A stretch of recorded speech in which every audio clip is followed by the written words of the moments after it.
ดังนั้นแหละพี่น้องมันเกิดแหละเรื่องนี้นะใหญ่เป็นคดีใหญ่ข้ามชาติพี่น้องดังข้ามชาติไผสิว่าคดีน้อยล่ะแต่คนลาวในฝรั่งเงียบมิดนางประธานสิทธิมนุษย์ก็มิด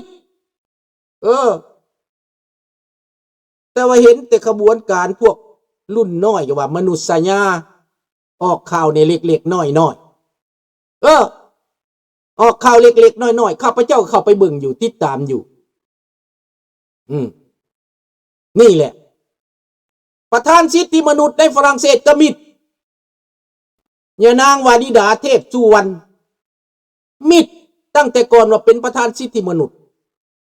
แต่เอาไปมาบ่เห็นหยังบ่เป็นหลุยเป็นแก่จ่อยเข้าก็บ่เข้าใจได้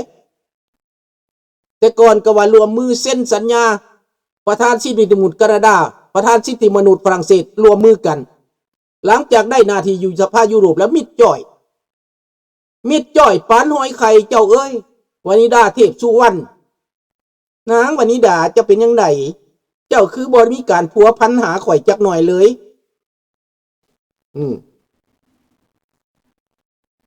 นี่แหละพี่น้องเรื่องของมันก็เป็นแบบนี้แต่ถ้าคนลาวในฝรั่งเศสเฮ็ดคือพวกอเมริกาเห็นบ่ล่ะถ้าโจ้ตายไปมันจะยากในการซอกหาคนเห็น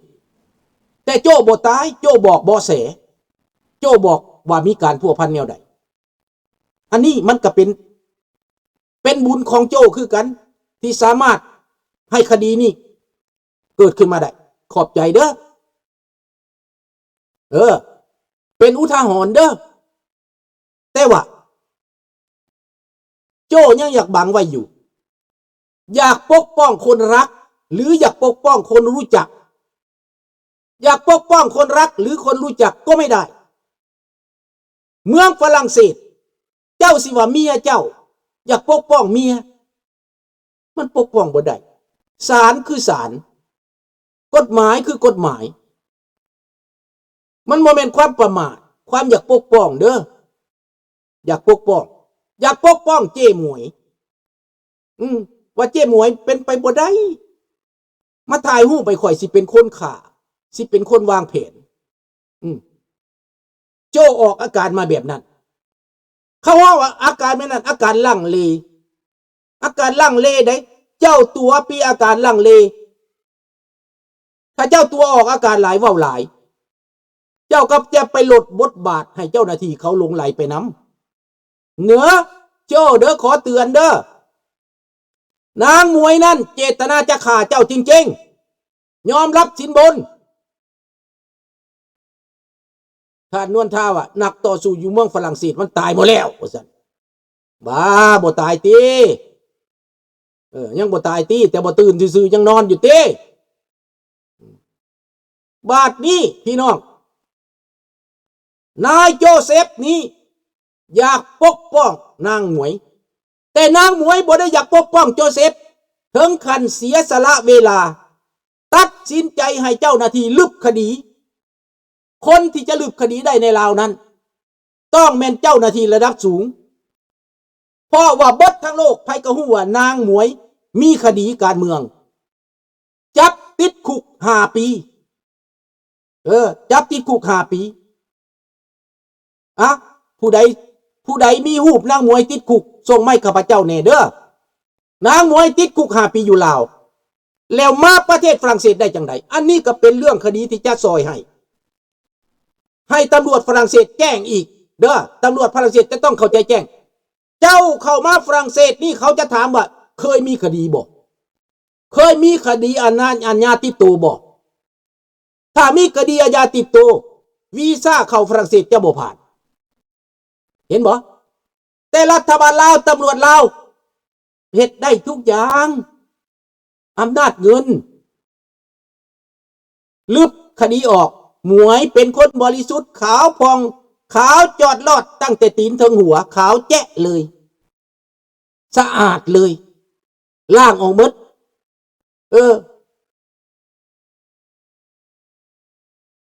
นี่แหละพี่น้องนางหมวย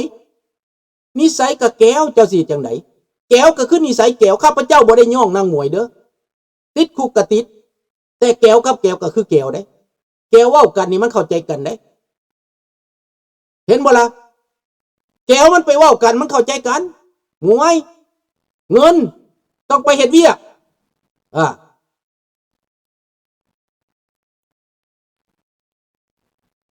เจ้าจะอ่อนเจ้าจะบ่อ่อนสง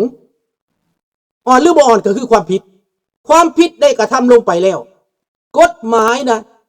เจ้าผ่านสต็อปเจ้าสิบอกว่าค่อยบ่ฮู้เด้อค่อยบ่ฮู้กฎหมายเจ้าผ่านไฟแดงเจ้าผ่านไฟแดงเจ้าบอกเจ้าบ่ฮู้กฎหมายแต่ความผิดมันไปแล้วมันผิดแล้ว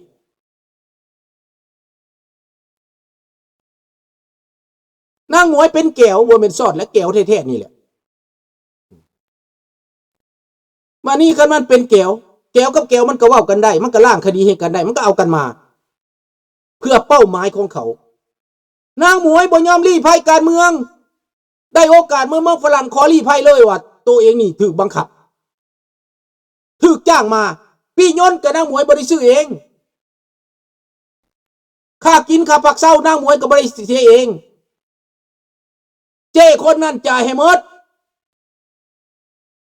อีเหมยมึงไปเดี๋ยวกูจ่ายให้หมดโลดไปโลดกูมีเงินหลายกูเป็นมหาเศรษฐีกูชิว้าวบ่กูนี่กูชิว้าวกูมีเงินกูจิปากจีกูมีเงินกูมี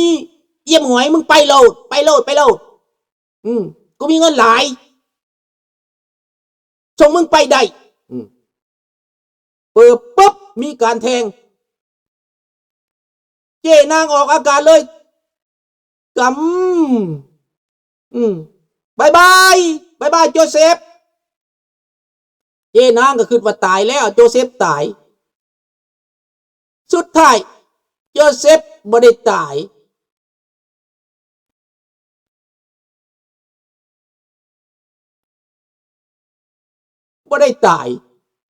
โจเซฟบ่ตายเลยเป็นเวรกรรมของพวกมึงเวรกรรมที่จะไปลงใส่พวกมึงแล้วพวกที่มาบูอีโนอีเนหรือฮู้ก็ไม่รู้ไปจัก3 คนถูกจับ4 คนทั้งเจ้หมวย5 คนทั้งคนขาดเป็นในไรระบาดนี่พี่น้องเมืองฝรั่งตื่นแล้วหรือยังพี่น้องเมืองฝรั่งตื่นเถอะเรวายเยวูสแตนด์อัพถึงเวลาแล้วหรือยังอันปี่ย่นนะมึงไปโลดกูจ่ายกูมีเงินกูเป็นเศรษฐีกูเป็นมหาเศรษฐีมึงไปโลดแต่ละมือแต่ละวันกูโทษโชว์ออกโชว์ได้นี่เห็นบ่เงินนี่เงินเป็นตึ๊บนี่เห็นบ่เงินดอลลาร์นี่เนี่ยเราเป็นยังไงแหละผู้เจ้านั่น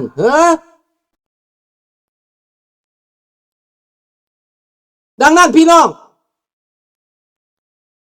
เรื่องนี้มันโอเคแล้วนะใกล้จะปิดฉากเลยนะใกล้จะปิดฉากแล้วตำรวจฝรั่งเศสนี่เจ้าสิไปเว้าหยังเจ้าสิไปเว้าจังใดเขาบ่ได้สนกฎหมายคือกฎหมายun crime qui a commis en France คดีอาญาที่เหตุในดินแดนฝรั่งเศสนั้นกฎหมายศักดิ์สิทธิ์เจ้าหน้าที่ตำรวจบ่กินสินบนเจ้าหน้าที่ตำรวจบ่อ่อนเอ็นตามคำเว้าของเจ้าแก้ตัวเท่าใดยิ่งผิดนักเท่านั้นมีแต่ทนายความที่กล้าเว้ากล้าตู้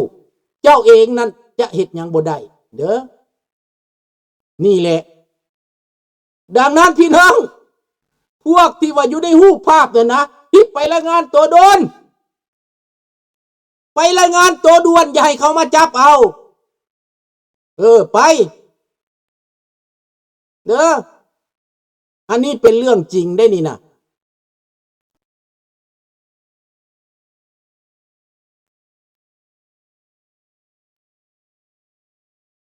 นั่นแหละนายบุญสวนบ่ทันได้มาตายก่อนเพราะว่าพวกนี่แหละก็พวกเดียวกันนี่แหละกำจัดนะตำรวจซินเวอร์คือข้าพเจ้าเว้านะมันข้ามไปจัดการอยู่ลาวพุ่นจับได้แล้วจุกเดี๋ยวก็ฮู้กันหมดแหละหน้าตานั่นบ่ต้องห่วงในภาพที่ลุงลงไปนั่นเดี๋ยวนี้ลุงปิดตาไว้เบิดทุกคนพวกที่ลงฮู้ไปบาดนี้แต่ฮู้บ่ปิดตาก็มี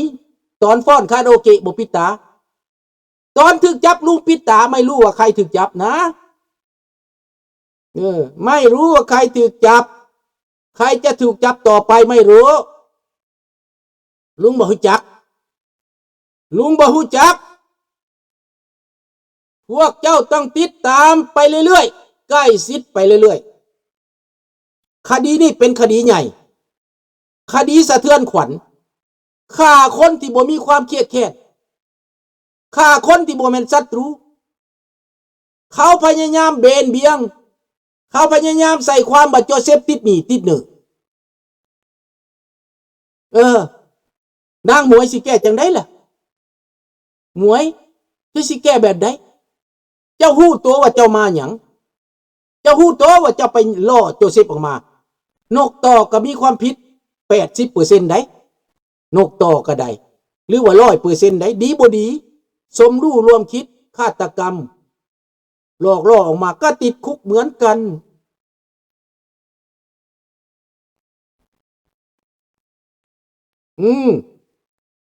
นี่แหละ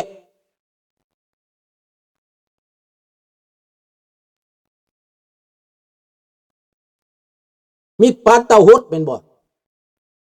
มีดปานเต่าหดบ่มีจังใดผู้ว่ามีตำรวจหลับลาวมาอยู่หัน100 กว่าคนวัดมันก็เข้าไปบักย่งจันทรังสีเข้าไปทุกวัดบักย่งไปกินข้าวแต่ละเฮือนตำรวจลาวก็ไปกินข้าว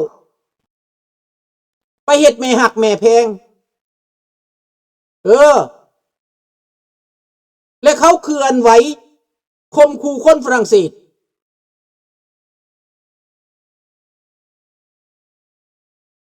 นี่แหละพี่น้องsoyez prudent soyons prudent อย่าลุงอย่าเขียนอันบางแนวที่บุคคลเขียนอย่าลุงขอโทษมันกว้างเกินไปลุงขอลืบเด้อตัวนี้เด้อ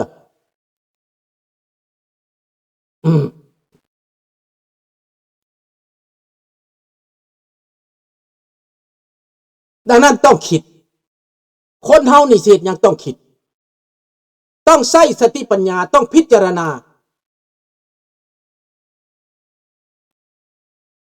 เสียยังก็ตามผลออกมามันสิเป็นจังได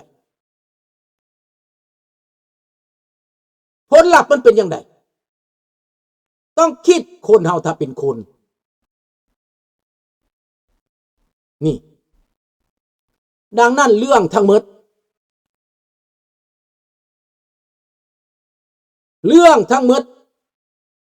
คดีข้ามชาติฆาตกรข้ามชาติ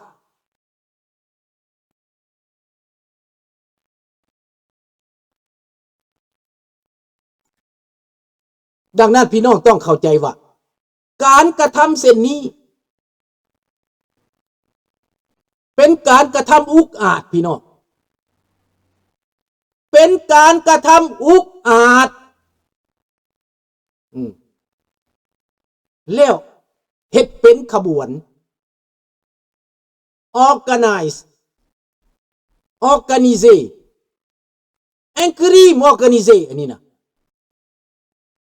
บ่แม่นแองกรีมบ่แม่นฆาตกรอิโซเลได้แม่นครีม organize เคยเฮ็ดมาแล้วหลายครั้งแต่อาจจะเฮ็ดในประเทศเพื่อนบ้านเฮ็ดในประเทศเพื่อนบ้านนี่บ่มีหยังพวกเขาบ่สนใจ